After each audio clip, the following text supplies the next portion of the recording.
여러분, 중동의 복잡한 역사 속에서 이란과 미국의 관계는 늘 뜨거운 감자였죠.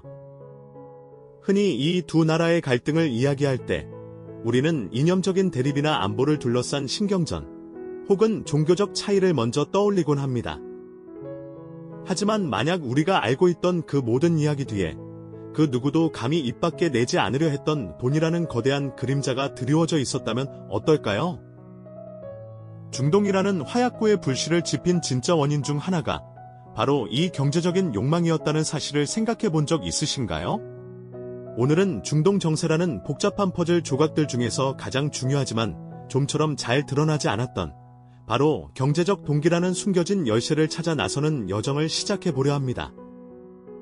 단순히 전쟁의 역사를 나열하는 것을 넘어 그 깊은 배경에 깔린 근본적인 욕망을 추적하며 현재까지 이어지는 이 갈등의 뿌리를 완전히 새로운 시각으로 이해하게 되실 겁니다.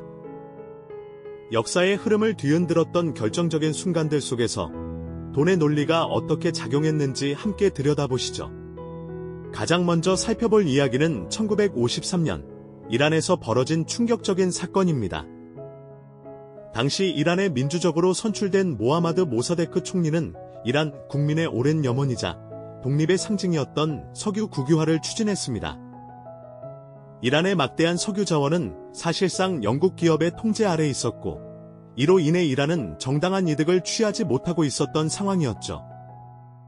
모사데크 총리는 이란의 경제적 자립을 위해 이 소중한 자원을 온전히 이란의 것으로 되돌리려 했습니다. 하지만 이 결정은 서방 세계, 특히 영국과 미국에게는 자신들의 막대한 경제적 이권을 위협하는 용납할 수 없는 도전으로 받아들여졌습니다. 당시 중동의 석유는 그야말로 황금 중의 황금이었죠.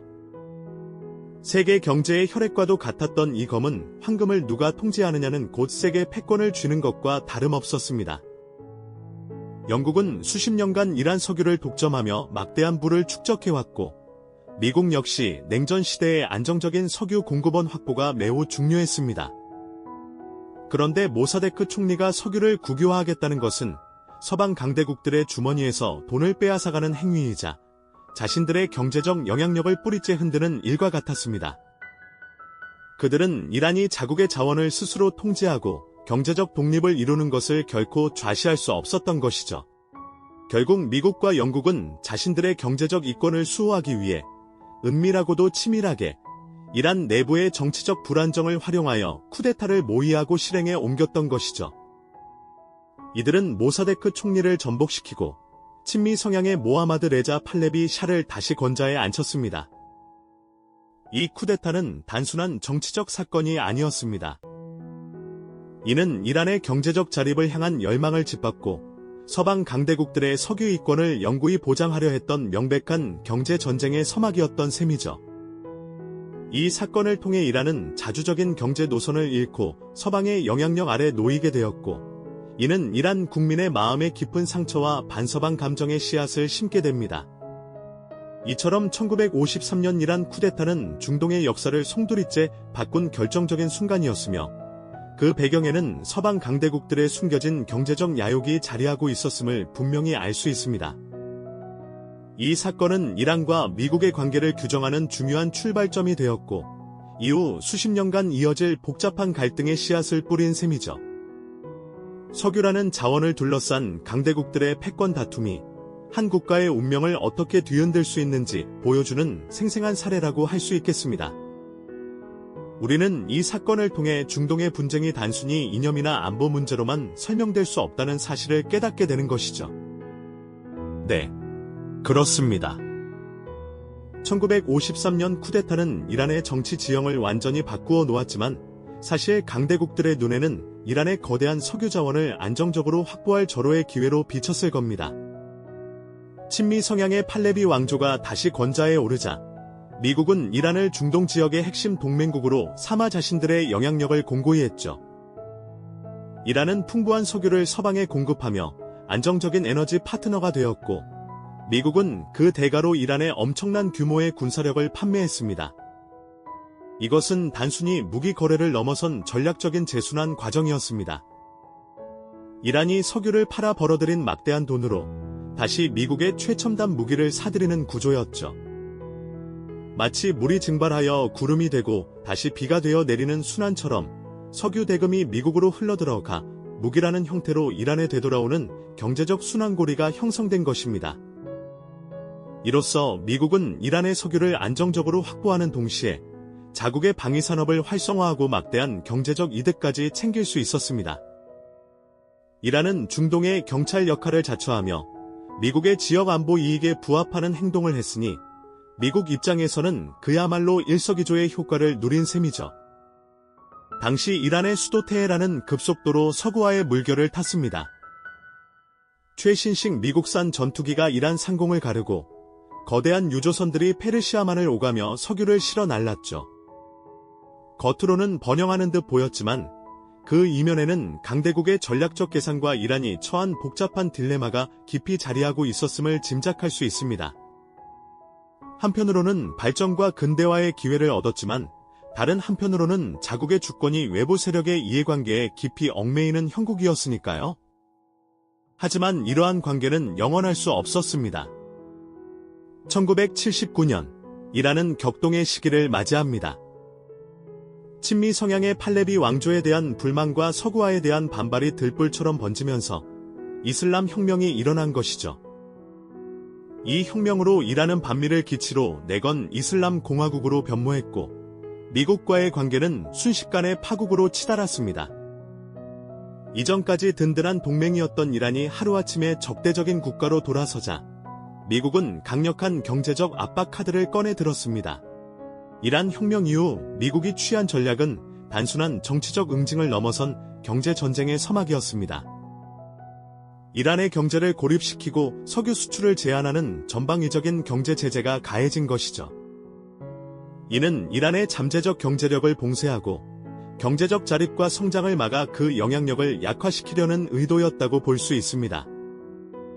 이란의 생명줄과도 같은 석유 수출기를 막아버림으로써 이란 경제를 질식시키려 했던 것입니다. 혁명 당시 호메이니의 귀국과 군중의 환호, 그리고 미국 대사관 인질극 같은 상징적인 사건들은 이란과 미국의 관계가 돌이킬 수 없는 강을 건넜음을 보여주었죠. 미국은 이란의 금융 시스템을 마비시키고 국제 무역에서 이란을 배제하며 서방 기업들이 이란과 거래하는 것을 막았습니다. 이란의 유전 시설들이 제대로 가동되지 못하고 수출길이 막히자 이란은 심각한 경제적 어려움에 직면하게 됩니다. 국제사회에서 고립된 이란은 자체적인 힘으로 경제를 유지하고 발전시켜야 하는 혹독한 시험대에 올랐죠. 이처럼 미국의 경제 제재는 이란의 숨통을 조이는 강력한 무기가 되었고 이란 국민들의 삶에도 직접적인 영향을 미쳤습니다. 이 모든 과정은 중동 지역의 안보와 정치 지형을 뒤흔드는 거대한 파급력을 가졌습니다.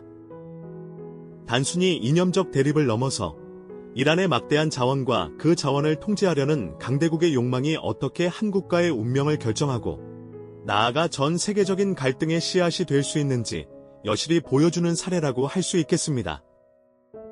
결국 이란 혁명 이후 미국의 경제 제재 봉쇄는 이란의 잠재적 경제력과 지정학적 영향력을 봉쇄하려는 장기적 전략의 일환이었음을 명확히 알 수 있는 대목이죠. 미국이 이란에 가한 경제 제재는 단순한 응징을 넘어 이란의 숨통을 완전히 조이고 그들의 경제적 자립과 성장을 원천 봉쇄하려는 고도로 계산된 장기 전략이었음이 분명합니다.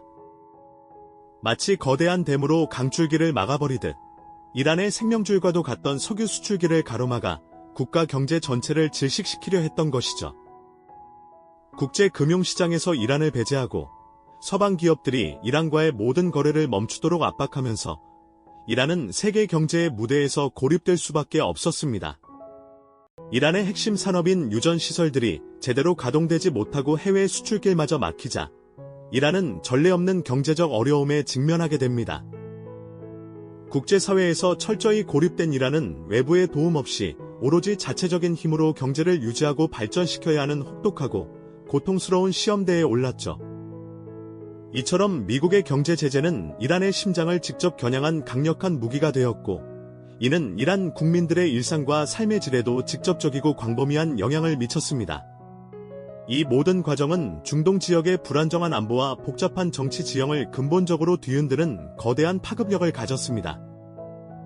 단순히 이념적 대립의 차원을 넘어서 이란이 가진 막대한 천연 자원과 그 자원을 통제하려는 강대국들의 끊임없는 욕망이 어떻게 한 국가의 운명을 결정하고 나아가 전 세계적인 갈등의 씨앗이 될 수 있는지 여실히 보여주는 생생한 사례라고 할 수 있겠습니다. 결국 이란 혁명 이후 미국의 전방위적 경제 제재 봉쇄는 이란의 잠재적 경제력과 지정학적 영향력을 봉쇄하려는 장기적이며 치밀한 전략의 일환이었음을 명확히 알 수 있는 대목이죠.